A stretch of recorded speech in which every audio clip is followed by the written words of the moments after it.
কৃষকেরা আমাদের 90% আমরা বাংলাদেশি যারা আমাদের তেলাওয়াত শুদ্ধ না। তেলাওয়াত শুদ্ধ না থাকলে নামাজ কিভাবে শুদ্ধ হবে?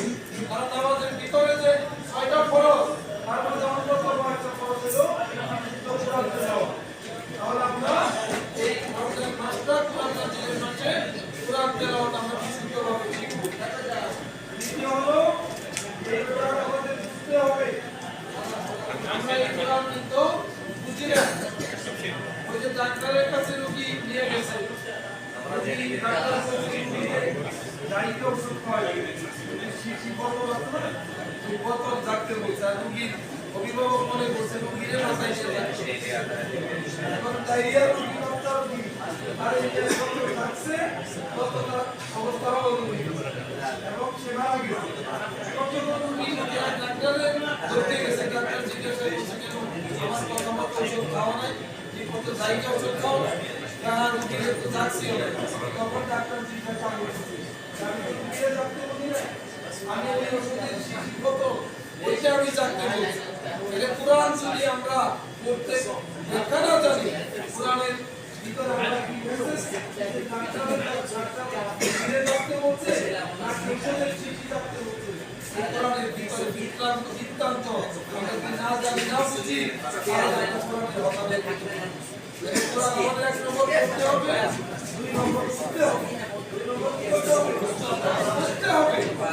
তো সমস্যা সহিদের উপর আল্লাহ ने क्या बताया कि कुरान की बोला হয়েছে হুবহু আমাদের বুঝতে হবে। মালায়েকা তত্ত্বকে কুরআন আমরা কোনো দিন আকবাল তারা যে কোরআন বুঝে চিন্তা করে না, গবেষণা করে না,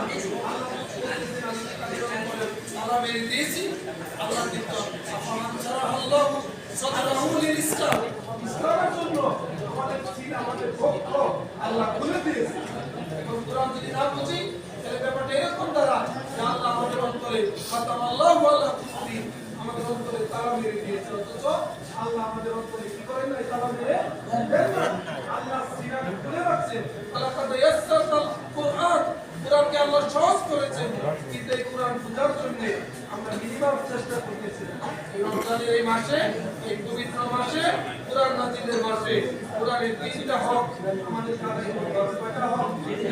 1 নম্বরে এই কোরআন পড়তে হবে, 2 নম্বরে এই কোরআন বুঝতে হবে, আর 3 নম্বর এই কোরআন মানতে হবে। কোরআন কি করতে হবে ভাই? মানতে হবে।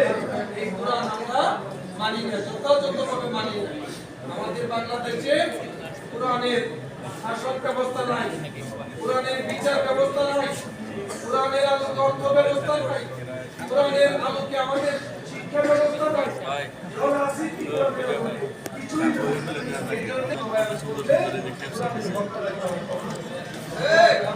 সম্ভব আমরা কোরআনের কয়টা হক আদায় করবো? 1 নম্বরে কোরআন পড়তে হবে, কি করতে হবে? তেলাওয়াত করতে হবে, তেলাওয়াত শিখতে হবে আমাদের। 2 নম্বরে কোরআন বুঝতে হবে। আল্লাহ যা বলছেন আলহামদুলিল্লাহি রাব্বিল আলামিন আর রহমানির রহিম মালিকি ইয়াউমিদ্দিন ইয়্যাকা না'বুদু ওয়া ইয়্যাকা নাস্তাঈন ইহদিনাস সিরাতাল মুস্তাকিম সিরাতাল লাযিনা আন'আমতা আলাইহিম গায়রিল মাগদুবি আলাইহিম ওয়ালাদ-দাল্লিন।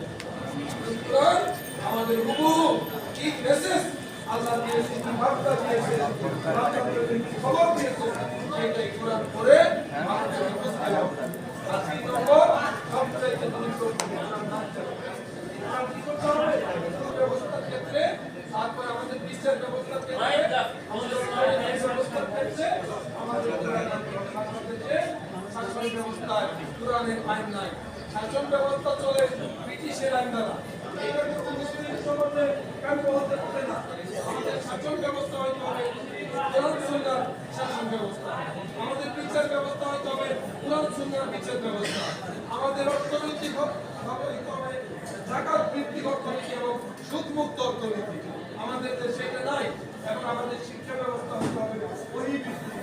আল্লাহ রাব্বুল আলামিন কোরআন সুন্নাহ ভিত্তিক শাসন এবং বিচার ব্যবস্থা এবং অর্থ বাণিজ্য এগুলি কোরআন সুন্নাহ ভিত্তিক এবং আমাদের শিক্ষা ব্যবস্থা ওহী ভিত্তিক। আল্লাহ তাআলা করে দিলেন তৌফিক দান করুন। আজকে এই মাহফিল আল্লাহ কবুল করুন। আমিন। নাজিলের পাশে কোরআন